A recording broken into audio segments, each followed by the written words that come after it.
ठीक है। Page number 2 से conventions for the use of SI unit. अच्छा, इस बार में तुम लोग का रिवीजन हो जाएगा। तो अभी हम लोग है क्या, पेज नंबर 2 पर, ठीक है। और 1.2.3, ठीक है, ये वाला हमारा जो है टॉपिक है। इसका नाम क्या है, conventions for the use of SI unit. ठीक है, कन्वेंशंस मतलब क्या, क्या वे ऑफ यूजिंग, ठीक है। यानी कि अब कन्वेंशन मतलब क्या, मैं ऐसा बोलूंगा सिंपल भाषा में, अपनी कन्वीनियंस के हिसाब से। समझ में आया? हम लोग कन्वीनियंस मतलब क्या, जो हमको आसान लगे वो उसको बोलते हैं कन्वीनियंस। तो अपने कन्वीनियंस के हिसाब से अप्रोक्सीमेटली 8 पॉइंट्स जो है बोला गया है, किसके लिए, for the use of SI unit या to represent the SI unit.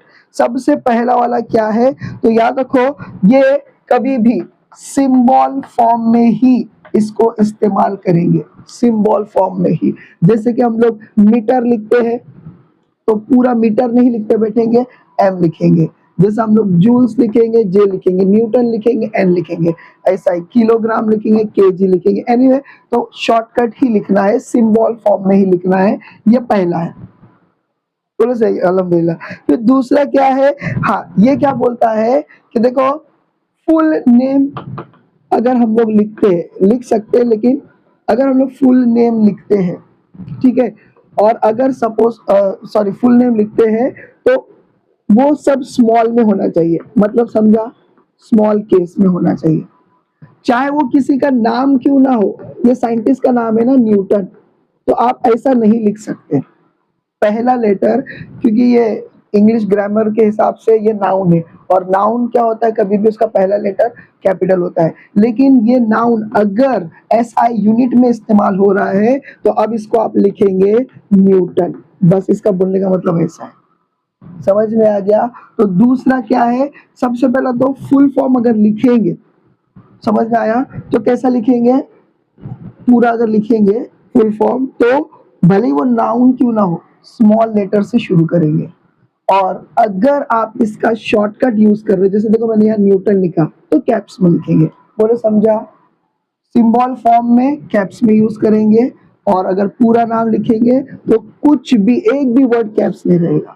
बस बोलने का मतलब ये है, ठीक है। अब तीसरा, तीसरा क्या है, एज पर योर बुक, तो वो क्या बोल रहा है कि हाँ, इसके अंदर प्लूरल यूज नहीं कर सकते। जैसा मैं बोलूंगा 1 न्यूटन, ठीक है।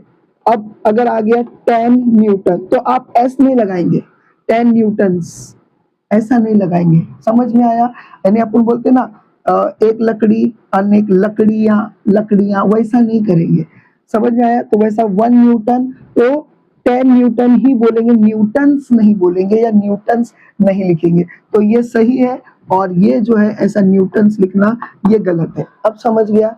तो ये नो प्लूरल, अपना इसका क्या रहेगा नाम, नो प्लूरल, नो प्लूरल, ई नहीं है, नो प्लूरल। समझ में आ गया? तो याद रखो, इसमें प्लूरल नहीं रहेगा। तो ये मेन मुद्दा है, ठीक है, इसमें ये मेन मुद्दा है, यानी ये मेन मेन आपको टॉपिक से याद रखना पड़ेगा। No full stop, full stop को अपने को यूज नहीं करना है। फुल स्टॉप को यूज अगर सेंटेंस के एंड में है तो फुल स्टॉप इज ओके, समझ में आया? लेकिन आप कुछ लिखते लिखते लिख रहे हो ना, तो उस टाइम पे बीच में आपको फुल स्टॉप नहीं देना है। समझ में आया? जैसा 5 kg बाय वेट, ऐसा अगर अपन ने लिख दिया, सपोज करो, ठीक है, 5 kg वेट तो नहीं बोलेंगे, 5 kg ऑफ मास, तो अभी तो ये ऐसा लिख रहे ना, तो अभी बीच में फुल स्टॉप नहीं देंगे। क्यों? कभी भी याद रखो, ये ऐसा हम लोग नॉर्मली ये यूज करते हैं कि जब कभी भी हम लोग कोई चीज का शॉर्ट फॉर्म यूज करते हैं, उस टाइम पर हम लोग क्या करते हैं, शॉर्टकट के बाद फुल स्टॉप देते हैं। जैसे हम लोग बोलेंगे, हमारी ज्यादातर आदत है कि हम लोग गवर्नमेंट लिखते हैं, तो क्या करते हैं, GOVT डॉट लिखते हैं। यानी इसका मतलब क्या, डॉट का मतलब कि ये शॉर्टकट है। लेकिन ये बोल रहा है कि भाई शॉर्टकट भले ही हम लोग किलोग्राम का यूज कर रहे हैं या मीटर का यूज कर रहे हैं, do not use full stop except last word अगर है तो। समझ में आया? तो ये हो गया चौथा, ठीक है। इसके बाद पांचवा वाला, हाँ देखो, ओके ओके, पांचवा वाला क्या बोलता है, अपॉन, अपॉन में नहीं रखना है, मतलब ज्यादा अपॉन में नहीं रखना है। जैसे अभी मिसाल के तौर पे मीटर पर सेकंड, ये चलेगा, लेकिन फिर भी कोशिश करो कि अपॉन में ना रखते हुए आप चाहे तो उसको ऐसा लिख दो। समझ में आया? आप क्या बोलो, एक्सेलरेशन इज इक्वल टू, क्या ये चेंज, नहीं एक्सेलरेशन, नहीं एक्सेलरेशन है, देखो final velocity minus initial velocity per unit time, बराबर है कि नहीं? हाँ वेलोसिटी है, वेलोसिटी, ठीक है। तो हम लोग चाहे तो ऐसा लिख सकते हैं, वेलोसिटी पर यूनिट टाइम। अब वेलोसिटी का फॉर्मूला बोलो जल्दी से, तो फॉर्मूला मालूम नहीं लेकिन फॉर्मूला बना रहे हैं, जल्दी बोलो, वेलोसिटी का फॉर्मूला क्या होता है? क्या ये मीटर पर सेकेंड अपॉन टी, ये मैं बोल रहा था, यानी ये तो लिखा था मैंने, ये तो लिखा था, ठीक है। अब ध्यान से सुनो, यहाँ पर ध्यान से सुनो, एक चीज ये तुम लोग को पता होंगी, ठीक है। क्या हो जाता है अगर ऐसा है, a upon B the whole upon C, तो अपन इसको ऐसा ना लिखते हुए, या देखो ऊपर वाला अपॉन में है, ठीक है, तो अपन क्या करेंगे, ऐसा लिखेंगे b इंटू सी, कुछ समझा? ये रूल है, ये रूल है। और अगर नीचे वाला डिनोमिनेटर, डिनोमिनेटर अगर अपॉन में है, डिनोमिनेटर अगर अपॉन में है, तो रूल क्या है? रूल ये है कि तीसरा वाला इससे मल्टीप्लाई हो जाएगा। बोलो समझा? समझा कि नहीं समझा? देखो दिखने के लिए ऐसा लग रहा है दोनों तीनों भी अपॉन अपॉन अपॉन तो है, लेकिन फर्क है, अगर न्यूमरेटर अपॉन में है तो उसका डिनोमिनेटर नीचे वाले के साथ मल्टीप्लाई हो जाएगा, और अगर नीचे वाला डिनोमिनेटर अगर अपॉन में है तो नीचे एकदम लास्ट वाला पहले वाले के साथ मल्टीप्लाई होगा, है ना? ये रूल है। उस हिसाब से क्या हो जाएगा, जरा ध्यान से देखो, उस हिसाब से क्या हो जाएगा, उस हिसाब से ये हो जाएगा कि ये वाला रूल अप्लाई होगा। समझ में आया? ये वाला रूल अप्लाई होगा, तो क्या हो जाएगा मालूम है, ये s किधर चला जाएगा, इधर, मतलब ऐसा हो जाएगा, we can write it as m s into s, कोई कंफ्यूजन ही नहीं, ठीक है। अब क्या हो गया, इसका मतलब मीटर पर सेकेंड स्क्वायर, ऐसा लिख सकते हैं, या तो फिर ऐसा लिख सकते हैं माइनस स्क्वायर। बोलो समझा? लेकिन ऐसा लिखना अलाउड नहीं है, ये बोल रहा है कि जितना हो सके यूनिट, ऐसा यूनिट लिखते वक्त क्या करने का, अपॉन को अवॉइड करने का, जितना हो सके। ऐसा है लिख सकते, एक अपॉन लिख सकते, लेकिन कोशिश करो ऐसा लिख दो, और अपने देखे कि लिखते हैं। अब डबल अपॉन तो बिल्कुल अलाउड ही नहीं है, अलाउड ही नहीं है। समझ में आया? तो देखो कि उसको हम लोग या तो ऐसा लिखे या तो ऐसा लिखे, बस इसका बोलने का। तो एनीवे, तो पांचवे का हाईलाइट क्या है कि अपॉन में लिखना अवॉइड करना है, ठीक है, अवॉइड अपॉनिंग। समझ आया? तो अपॉन, नो अपॉन, अवॉइड, ठीक है, writing in upon, up on. बोले समझा? तो ये हो गया क्या, पांचवा वाला। देखो 8 में से 5 हो गए। अब छठा वाला क्या बोलता है, वाला बोलता है किसी को हम लोग फुल फॉर्म लिखेंगे, किसी का शॉर्टकट लिखेंगे, ऐसा नहीं चलेगा। मिसाल के तौर पे अपन यही लेते हैं, जैसे कि देखो मैं लिख रहा हूं मीटर पर सेकंड, ये नहीं चलेगा। किसी को मैंने फुल फॉर्म लिख दिया, किसी का मैंने शॉर्टकट लिख दिया, ऐसा नहीं चलेगा। अगर सबका, अगर इसका ये लिख रहे हो क्या, फुल फॉर्म, तो इसका भी पूरा फुल फॉर्म लिखेंगे आप। बोलो समझा? हाँ, अगर इसका शॉर्टकट लिख रहे हो तो चुपचाप से इसका ही शॉर्टकट लिखेंगे फिर आप। समझ में आया? किसी को ऐसा, किसी को ऐसा नहीं चलेगा। बोलो समझा? तो कहीं पर कैप्स, कहीं पर, समझ में आया, तो वो नहीं चलेगा। तो ये हो गया। अब सातवां वाला थोड़ा लेंथी है, उसको लास्ट में देखते हैं। अभी डायरेक्टली 8 वाला मैं बताता हूँ, 8वां वाला सीधा, ठीक है। 8वां वाला बहुत इजी है, ये स्टार्ट। 8वां वाला कहता है कि स्पेस और हाइफन देना है। समझ में आया? तुम लोग ध्यान से पढ़े नहीं हो प्लीज, ये मेरे को नहीं अच्छा लगता है। हाँ प्लीज ऐसा, और हाइफन और स्पेस देना बहुत, यानी देना चाहिए। क्यों देना चाहिए मालूम है? अगर मैंने इसको ऐसा लिख दिया तो कोई ऐसा भी पढ़ सकता है, मिली सेकेंड। समझ में आया? मिली सेकेंड्स पता है ना, यानी कि सेकंड्स के भी टुकड़े करते हैं उसको मिली सेकंड्स कहते हैं। तो कोई ऐसा भी पढ़ सकता है। तो स्लाइटली, इतना बड़ा गैप नहीं, ये तो तलाक दिख रहा है, यानी स्लाइटली जो है गैप दे देने का। समझ में आया? ये गैप देने से क्या पता चलता है कि ये अलग है यूनिट और ये अलग है यूनिट। बोलो समझा? लेकिन ऐसा पढ़ेंगे तो अपन कुछ भी पढ़ सकते हैं, मिली सेकेंड्स पढ़ सकते, कुछ भी पढ़ सकते। बोलो समझ में आया? और अगर ऐसा कर दिए तो केमिस्ट्री हो सकता। अरे समझा कि नहीं? तो इसके लिए ये देने का या फिर हाइफन दे सकते हैं। अगर आपको ज्यादा गैप नहीं देने का है, खाली हाइफन दे सकते हैं। ये माइनस नहीं है, हाइफन है। बोले समझा? 8वां हो गया। अब 9वां वाला, सॉरी 7वां वाला जो है, ये क्या बोलता है कि देखो ऐसा लिखेंगे 1 मिली सेकेंड, ऐसा लिखेंगे। लेकिन फिर भी हम लोगों को अवॉइड करना चाहिए। अच्छा, मिली सेकेंड जब लिखेंगे तो फिर बीच में गैप और हाइफन नहीं रहेगा। ऐसा लिख सकते हैं, अलाउड है, लेकिन कोशिश करो कि इसको अवॉइड करो। इसके बदले आप 10 दे दो। तो क्या करेंगे हम लोग, कैसा करेंगे, ये लिखेंगे, देखो ऐसा लिखेंगे 1 इंटू 10⁻³ सेकेंड्स। बनाया? ठीक है, 10⁻³ सेकेंड। 10⁻³ सेकेंड मतलब क्या? यानी कि इसका मतलब होता है मिली। कौन, कोई भी नहीं है, खाली ये मिल है। समझ आया? तो 1 इंटू 10⁻³ समझ आया? 1 इंटू 10, तुम लोग को समझा? इसको ऐसा ना ये लिख सकते चाहे तो, लेकिन अवॉइड करने के लिए वो अरेंजमेंट, ठीक है, ये हो गया। लेकिन हम लोग को अगर ऐसा नहीं लिखने का है तो हम लोग ऐसा लिख सकते हैं। समझ में आएगा? चैप्टर का कर रहे हैं, ये हटा दो, हटा दो, क्या याद रहेगा ना? हाईलाइट याद रखो। पहले इसमें क्या है, सिंबल्स ही लिखना है। दूसरे इसमें क्या है, फुल नेम। फुल नेम अगर यूज करेंगे तो कैप्स अवॉइड करना है। समझ में आया? चाहे वो इंसान का नाम क्यों ना हो, उसको स्मॉल में लिखना है। तीसरे में नो प्लूरल, ठीक है, प्लूरल अवॉइड करना है। फुल स्टॉप अवॉइड करना है। फिर उसके बाद अवॉइड अपॉन अपॉन वाला सिस्टम। और छठे में क्या था, पूरा नहीं लिखने का, कहीं पे छोटा कहीं पे बड़ा वैसा नहीं लिखने का। 7वां जो है ये वाला था। और 8वां तुम लोगों को अच्छे से याद बिल्कुल नहीं था, मैंने याद दिलाया कि हाइफन डालना है और स्पेस डालना है। हाँ वो याद रहेगा। रोस्टिंग, हाँ ठीक है, ये हो गया।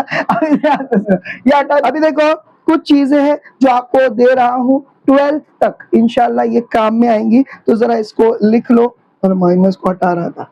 देखो 10⁻², ये पॉजिटिव वाला, ये पॉजिटिव वाला मैं यहाँ लिख देता हूँ कि ये सब जो है, यानी ये पॉजिटिव वाला है, ठीक है, और ये जो है यहाँ पर नेगेटिव वाला है।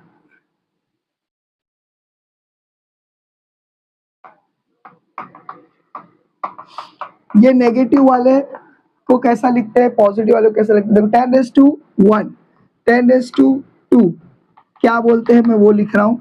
10⁻3, 10⁻6, 10⁻9 और 10⁻12। ये क्यों लिख रहे हैं अपन?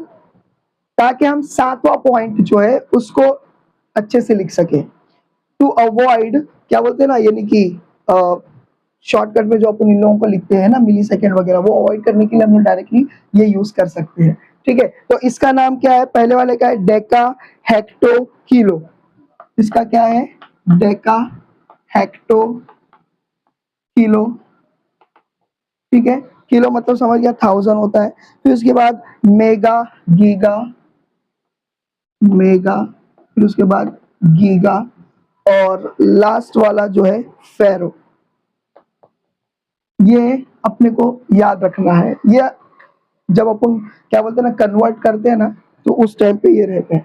ठीक है, इसके बाद आता है नेगेटिव। नेगेटिव के लिए भी सेम चीज है, 10⁻1, 10⁻2, 10⁻3, 10⁻6, 10⁻9 एंड 10⁻12। और भी है, और भी है, 15 भी रहता है, 18 भी रहता है, लेकिन अपने को फिलहाल इतना तक तो अपना ज्यादातर यूज होने वाला है। डेसी सेंटीमिली, इसको क्या बोलते हैं? डेसी, इसको क्या कहते हैं? सेंटी, और इसको क्या कहते हैं?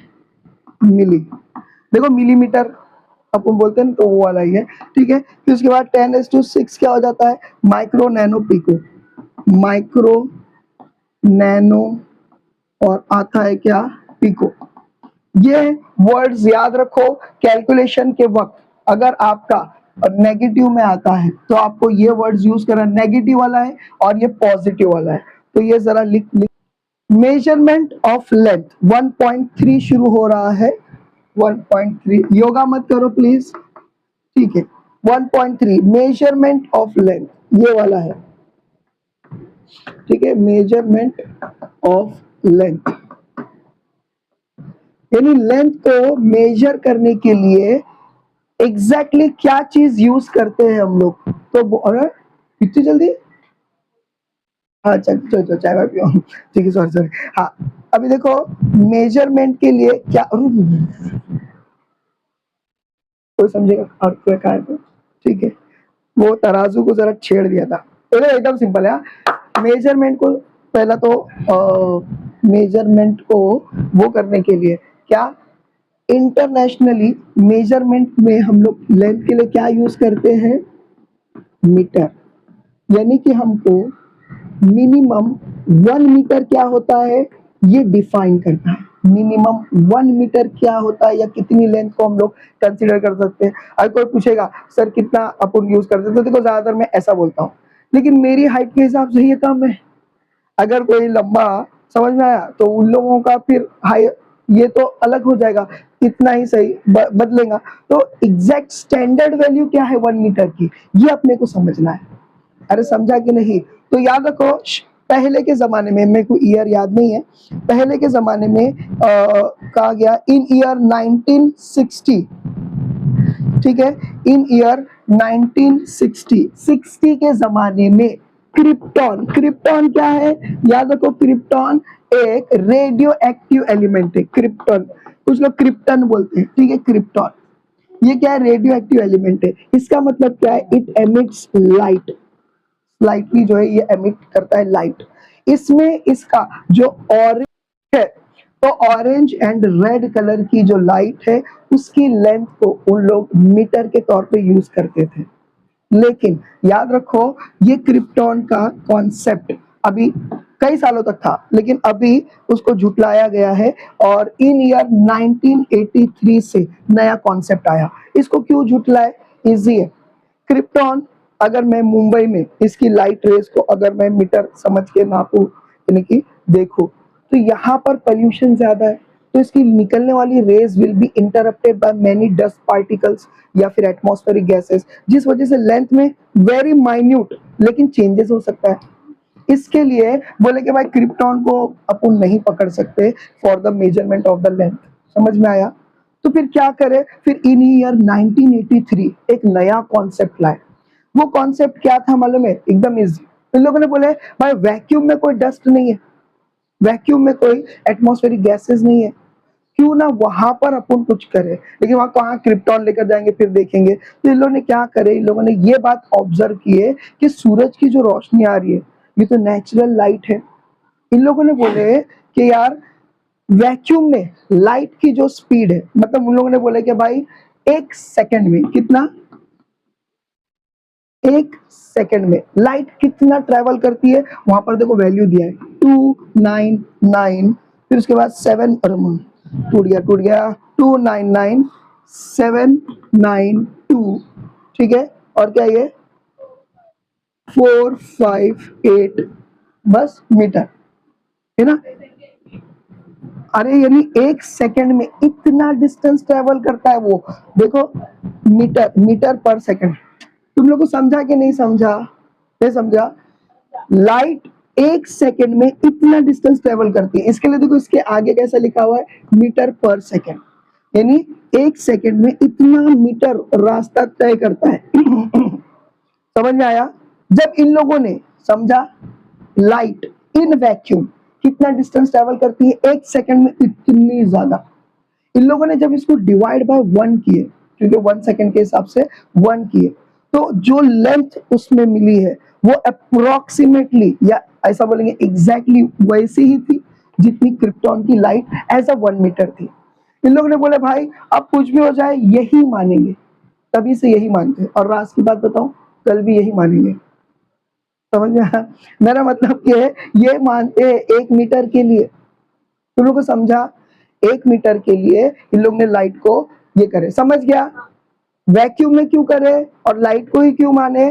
देखो क्रिप्टॉन वगैरह को कहाँ से लेकर जाएंगे वहां पर, है ना? तो इन लोगों ने क्या किए, लाइट जो नेचुरली आ रही थी उसका मेजरमेंट, यानी उसका स्पीड नापे। तो क्या पता चला, 1 सेकंड में लाइट इतना मीटर ट्रेवल करती है, इसलिए उसका यूनिट क्या है, मीटर पर सेकंड।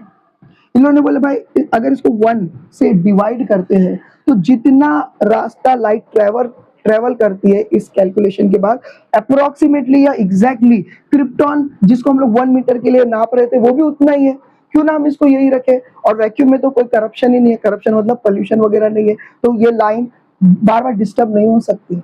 बोलो समझा? इजी था, इजी था। अब आता है क्या, पैरेलैक्स मेथड, ठीक है, which is been given on page number 3 left hand side 1.3.1। Parallax सुनिए, देखो पैरेलैक्स का मतलब क्या, ये ऐसा बोलता है कि भाई अगर आप अपनी एक उंगली या कोई भी ऑब्जेक्ट अगर आप आंखों के सामने पकड़ते हो और एक आंख से देखते हो तो बैकग्राउंड के हिसाब से ये कुछ और डायरेक्शन में दिखता है, लेकिन दूसरी आंख से देखते हो तो हल्का सा उसकी पोजीशन चेंज हो जाती है। ऐसा क्यों हो रहा है? हमने तो उंगली वैसे ही रखे या ऑब्जेक्ट वहां पर ही रखे, इसकी जगह चेंज नहीं किए, लेकिन हमने एक्चुअली आंखों की जगह चेंज कर दी। आंखों की जगह चेंज करने से उसका देखने का एंगल चेंज हो गया, जिस वजह से इसका पीछे से जो है बैकग्राउंड या ये हल्का सा ऐसा लग रहा है कि हट गया।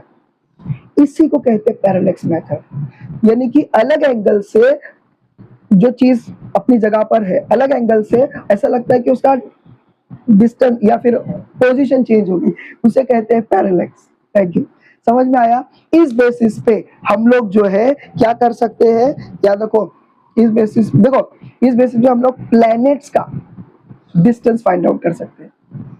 प्लैनेट्स हमारे अर्थ से इतने दूर है कि हम लोग मेजरिंग टेप से नहीं नाप सकते।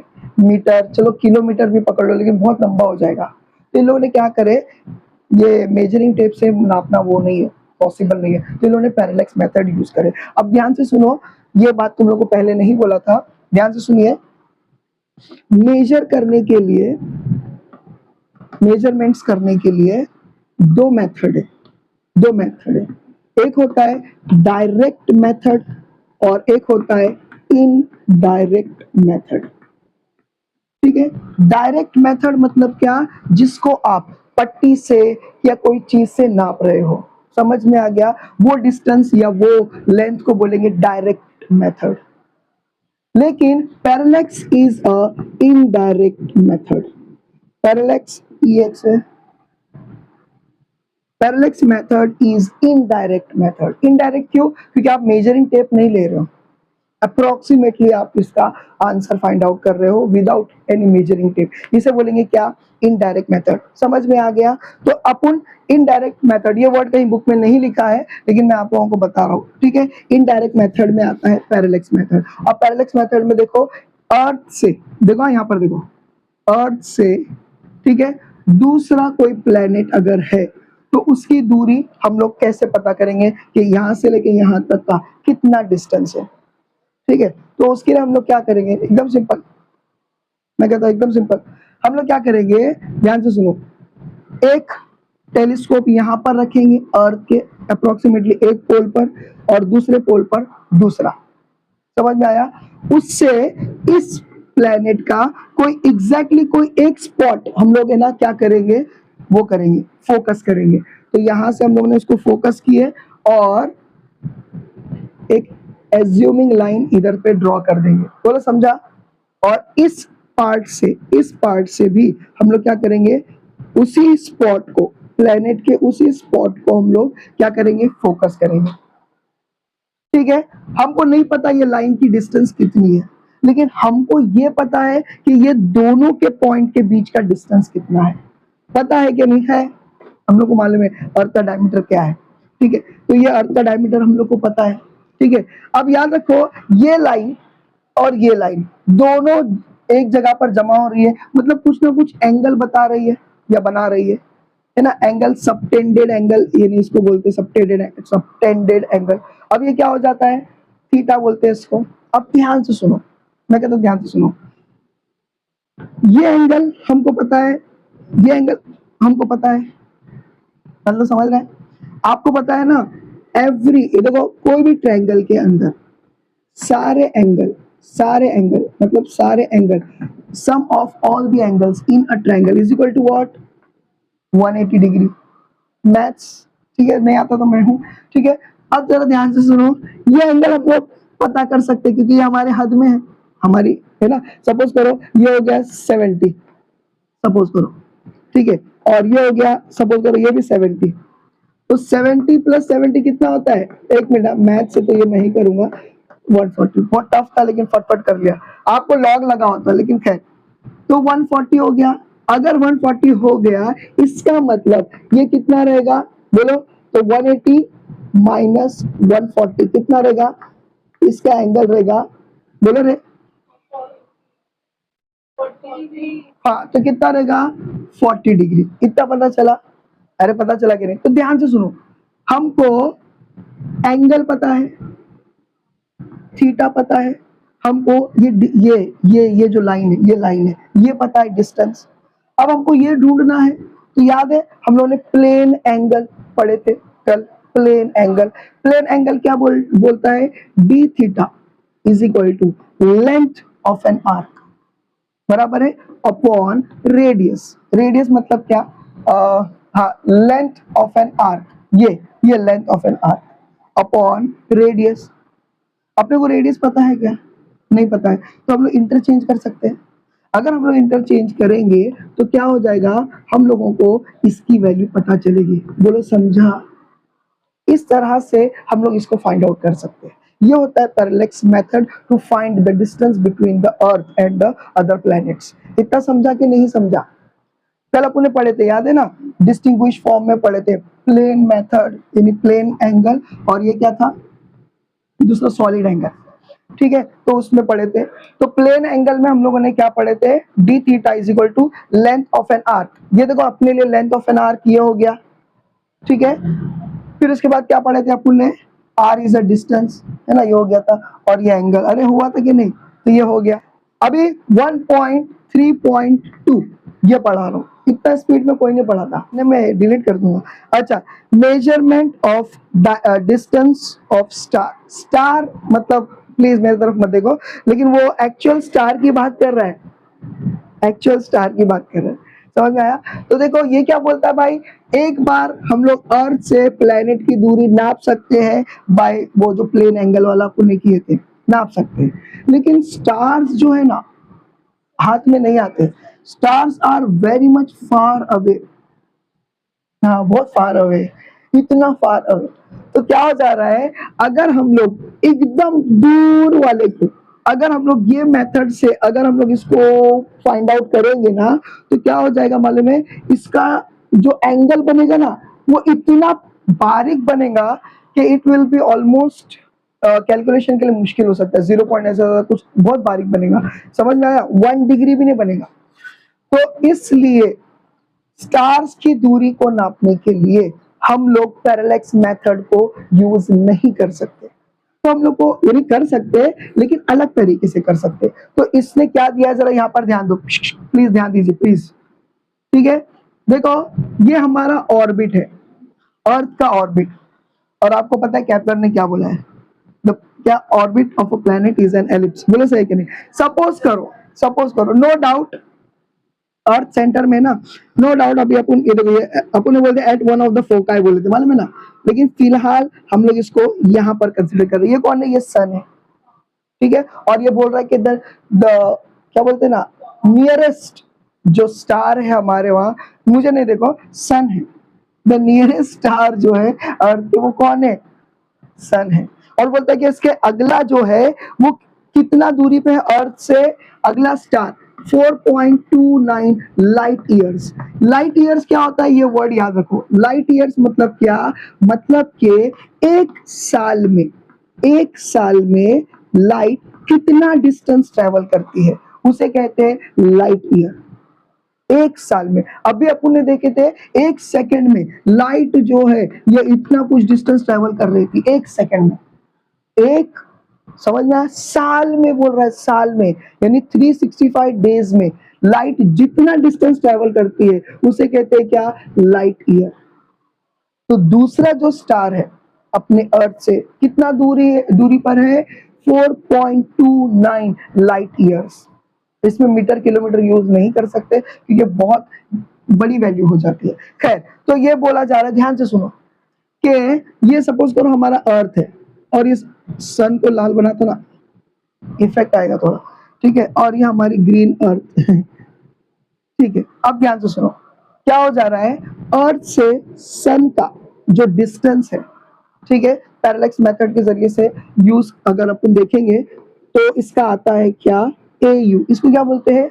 AU। देखो यहाँ पर पेज नंबर 4 पर ग्रीन वाले बॉक्स में दिया हुआ है AU, है ना, यानी एस्ट्रोनॉमिकल यूनिट, और वो अप्रोक्सीमेटली होता है 1.496 इंटू 10⁻11 मीटर। ये जो डिस्टेंस है इतना सा, बोलो समझा? अब ध्यान से सुनो, सपोज करो आपको कोई स्टार है जो यहाँ पर है, इसकी इसका डिस्टेंस जानना है। मैं जरा इसको मिटा देता हूँ, ये बहुत बीच में आ रहा है, ठीक है।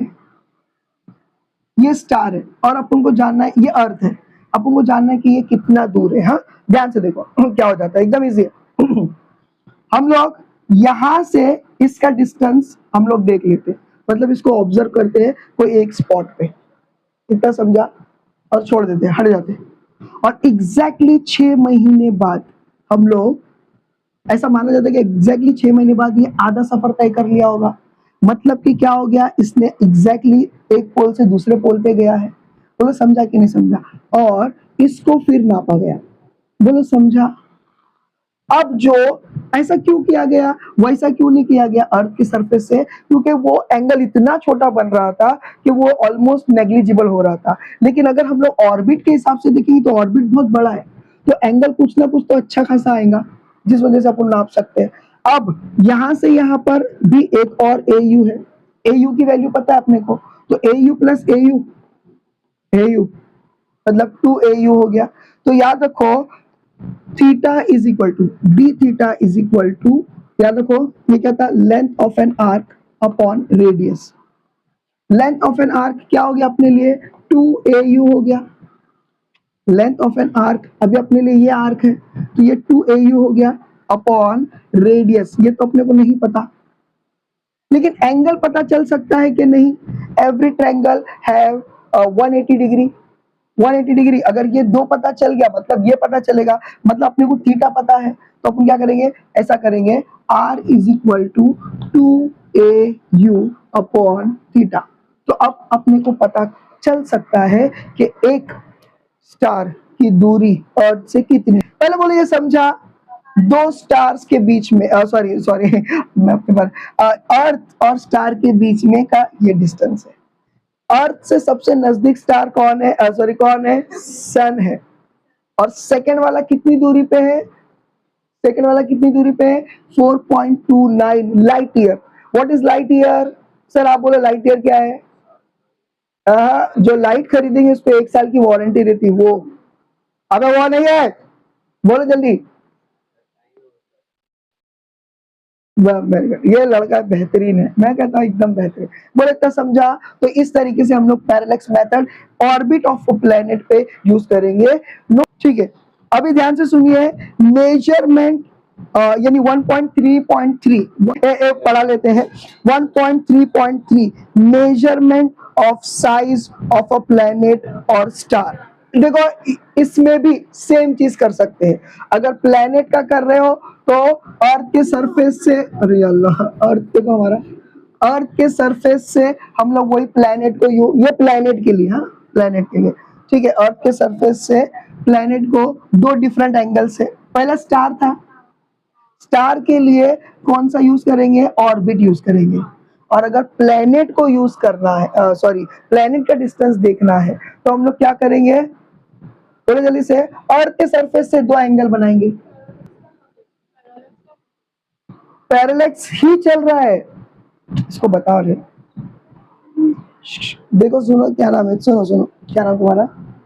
रुजदा जी। सुनिए, पैरेलैक्स का मतलब क्या? ऐसा, यानी कि दो जगह से एक चीज को ऑब्जर्व करना, है ना, सेम स्पॉट पे। प्लैनेट्स आर मच क्लोजर, ये अर्थ है, ये दूसरा प्लैनेट है। Planets are much closer to the earth as compare to star. उस हिसाब से हम लोग पैरेलैक्स मेथड अर्थ के दो अलग अलग स्पॉट से कर सकते हैं। वो अपने करके देखे, जिसमें हम लोग बाद में प्लेन एंगल थ्योरम लगाते हैं या प्लेन एंगल वाला फॉर्मूला लगाते हैं, लेंथ ऑफ एन आर्क, है ना, वो वाला लगा सकते हैं, ठीक है। लेकिन स्टार जो है बहुत दूर है, इतने दूर कि भाई वो जो एंगल बनेगा ना वो ऑलमोस्ट नेग्लिजिबल रहेगा।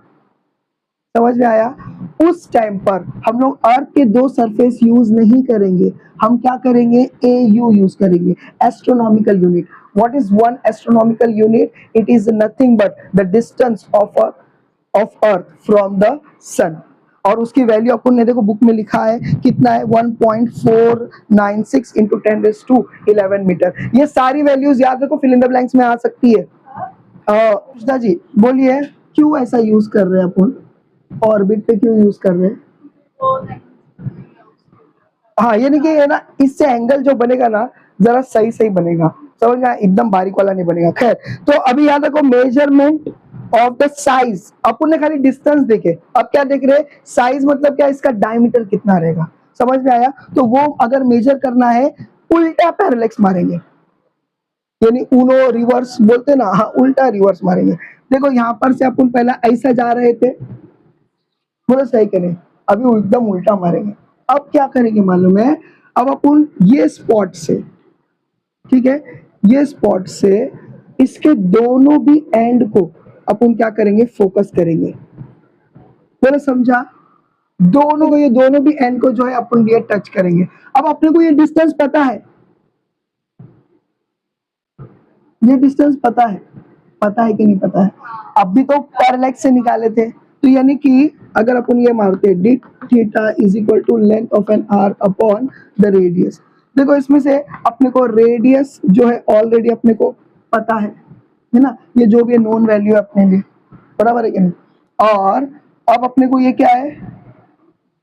हाँ, ये नहीं पता है, ये नहीं पता है ना, ये बना एंगल मालूम है ना?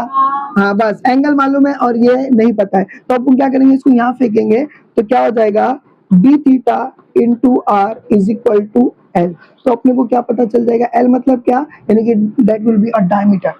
4 1.3.4 क्या बता रहा है? Measurement of very small distance. अभी देखो छोटे छोटे डिस्टेंस जो है वो क्या होते हैं? वो होते हैं एटम्स के, है ना। देखो एटम्स के लिए बोला है ना उसने, सॉरी, हाँ, वो यानी कि न्यूक्लियस का पहले शेल तक का कितना डिस्टेंस है या लास्ट शेल तक का कितना डिस्टेंस है, और वो पिकोमीटर, याद है? पिकोमीटर अपने पढ़े थे 10th स्टैंडर्ड में। 1.3.4 एकदम इजी है, ये लास्ट है, फिर मैं रुक जाऊंगा, झूठ बोला, ठीक है। देखो क्या हो जाता है, ये बोलता है कि छोटी छोटी जो मेजरमेंट्स है यानी डिस्टेंस है, ये हम लोग, हाँ, वर्नियर कैलिपर या स्क्रू गॉज वगैरह से हम लोग नहीं मेजर कर सकते। तो इसके लिए हम लोगों को कुछ स्पेशलाइज्ड ये चाहिए, क्या, यानी कि इंस्ट्रूमेंट। तो देखो यहाँ पर ये बोला है कि इलेक्ट्रॉन माइक्रोस्कोप या टनलिंग इलेक्ट्रॉन माइक्रोस्कोप, इसके जरिए से हम लोग साइज ऑफ एन एटम पता कर सकते हैं। लेकिन कैसा करते हैं ये उसने अभी तक बताया नहीं है, वो इंस्ट्रूमेंट से मेजर करते हैं, बस इतना बोला है, ठीक है। इंशाल्लाह इसके बाद अगर अगले लेक्चर में हम लोग पढ़ेंगे तो 1.4 करेंगे जरूर, ठीक है, 1.4 1.5 और उसके बाद 1.6 जो कि मोस्ट इंपॉर्टेंट टॉपिक है, ठीक है। आपको बता देता हूँ, हाँ, बहुत अच्छा है, एक बार को, अच्छा अच्छा, 1.6 जो होता है, ध्यान से सुनिए, ये इतना इंपॉर्टेंट है कि ये पोर्शन चेंज होने से पहले जो पुराना पोर्शन था उसमें चैप्टर का नाम ही था यूनिट्स एंड डायमेंशंस। समझ में आया? तो ये इतना इंपॉर्टेंट था, लेकिन अभी मेजरमेंट कर दिया उसने, हाँ। तो एनीवे, तो इसको, with this I and up with my today's lecture.